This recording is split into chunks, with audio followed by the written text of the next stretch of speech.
Alors, dans cette vidéo, on va voir la propagation des événements. Donc, la propagation des événements, on va aller un peu plus loin dans la gestion justement des événements JavaScript, comment on peut les contrôler, comment on peut limiter le nombre de add event listener, etc. Donc, la propagation des événements, qu'est-ce que c'est? En fait, imaginons que sur ma page, j'ai mon body, j'ai mon main, j'ai une section, puis à l'intérieur, j'ai un bouton 1. Laissez faire le bouton 2 pour l'instant. Si je veux, j'ai besoin pour une raison quelconque de mettre un écouteur d'événements de clic sur le body, le main, la section, puis le bouton, quel qui va se déclencher en premier? Parce que est-ce qu'il y a un ordre? Est-ce que ça va interférer? Comment ça fonctionne? Parce que ce qu'il faut comprendre, c'est que le bouton est à l'intérieur de la section est à l'intérieur du main, la main est à l'intérieur du body. Donc, en théorie, quand je clique sur le bouton, ben, je clique aussi sur la section, je clique aussi sur le main et je clique aussi sur le body. Donc, si je reviens ici, dans notre code, ben, j'ai déjà préparé, j'ai déjà sélectionné les éléments, puis j'ai mis un écouteur d'événements sur chacun pour voir qu'est-ce qui se déclenche dans quel ordre.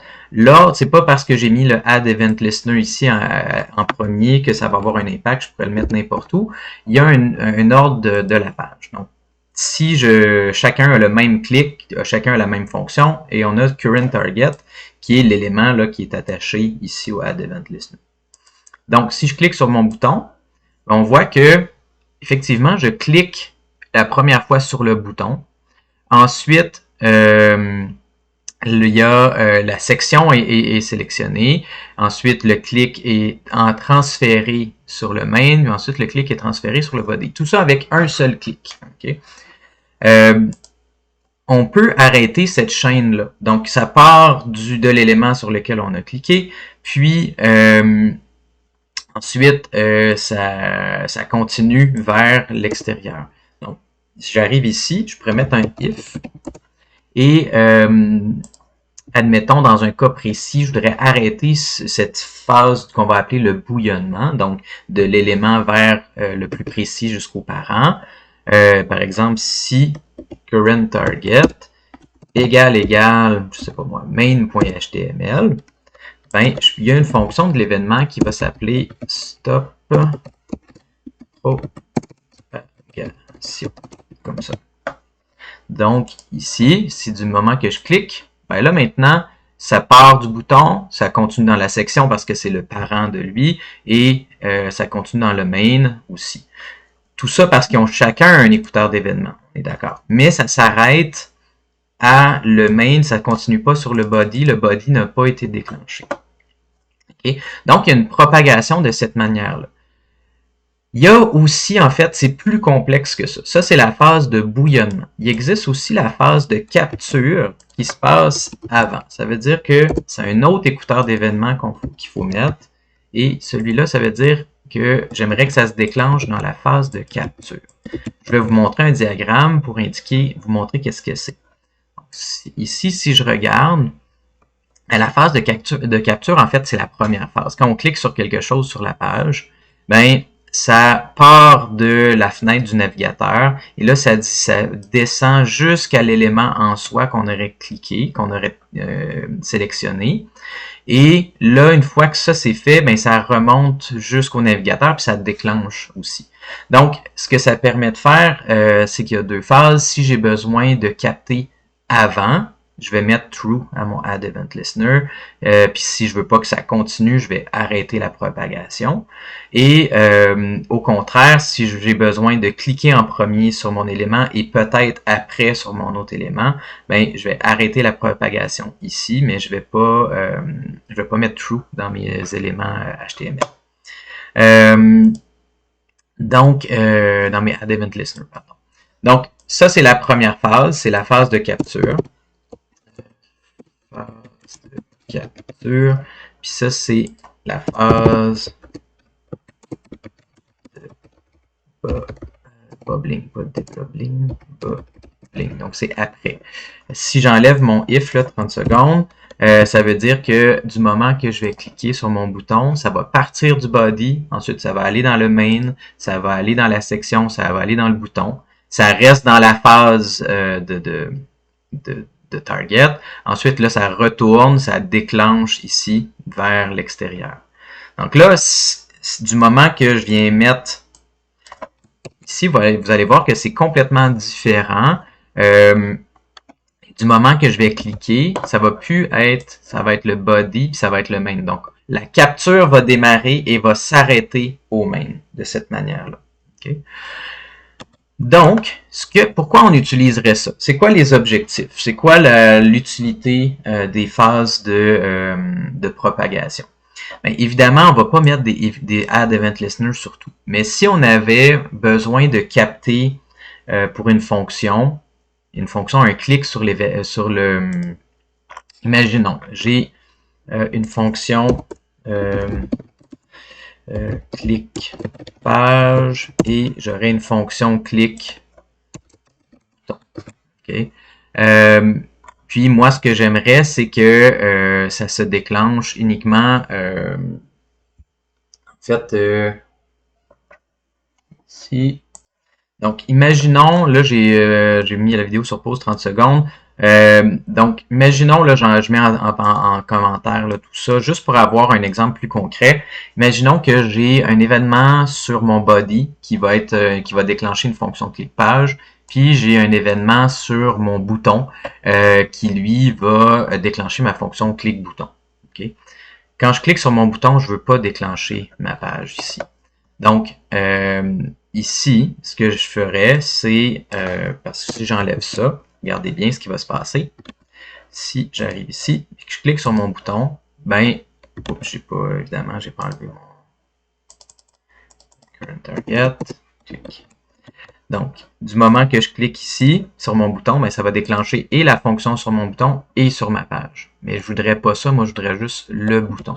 Donc, dans un cas où on a plusieurs écouteurs d'événements, sur mon bouton, j'aimerais aussi faire événement.stop propagation.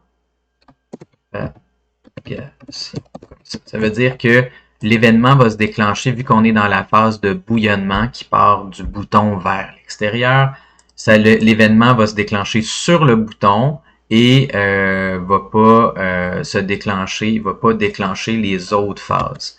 Donc, ici, si je clique sur le bouton, ben là, j'ai juste mon clic et si je clique sur le reste de la page, j'ai la page. Donc, ça permet, une première chose, c'est de faire cet événement-là. L'autre avantage, c'est que si on a, par exemple, là, je vais tous faire du ménage, ça ici, comme ça, comme ça. Imaginons qu'on a deux boutons. Puis, ce qu'on a vu, c'est qu'on pourrait faire ça ici, bouton 1, bouton 2, puis clic bouton, il n'y a pas de problème.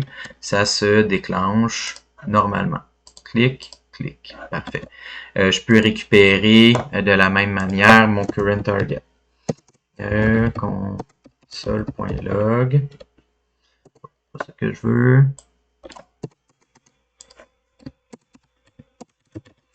Événement.current target.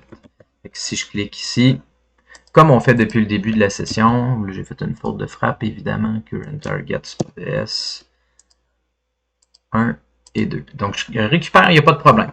Sauf que là, avec ce qu'on a vu, c'est que je pourrais mettre un écouteur sur le parent, donc le conteneur de mes deux boutons, et maintenant, je serais capable, peu importe si je clique sur lui ou sur lui, je serais capable de détecter le clic quand même. C'est ça que ça veut dire. Ça veut dire que si je clique sur l'enfant et que je mets un écouteur d'événement sur le parent, je suis capable de récupérer quand même l'événement.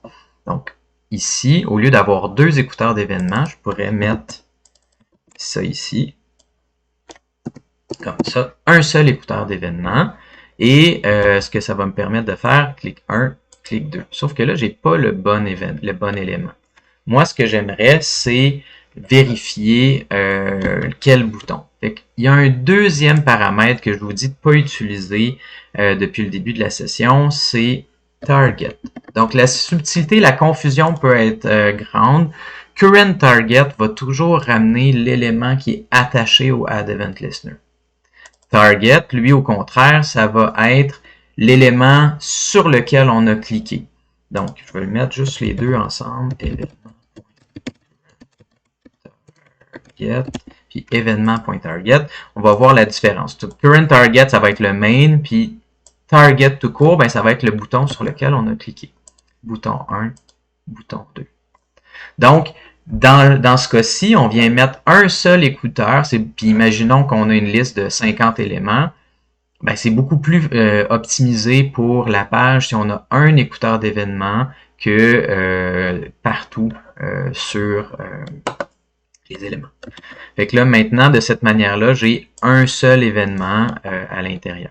Le seul danger de ça, puis il faut faire attention, c'est que si j'arrive ici, puis dans mon bouton, j'ai aussi un span dans lequel j'aurais, tiens, je vais mettre mon icône de soleil ici, puis j'aurais ici mon span avec mon icône de nuit. Et quand je vais cliquer, je vais aussi capter cet élément-là. Vous voyez que là, j'ai cliqué sur le span et non pas sur le bouton. Donc, ça se peut que je ne récupère pas l'élément qui m'intéresse parce que je vais cliquer un enfant qui est à l'intérieur de cet élément-là. Donc, comment on fait pour nous sauver la vie? Ben, à ce moment-là, je vais utiliser ce qu'on a vu qui s'appelle closest pour retrouver le parent le plus proche. Donc, dans mon HTML, on avait dit que j'avais une classe, mettons, je vais l'appeler bouton, puis bouton 1, bouton 2, là, comme ça.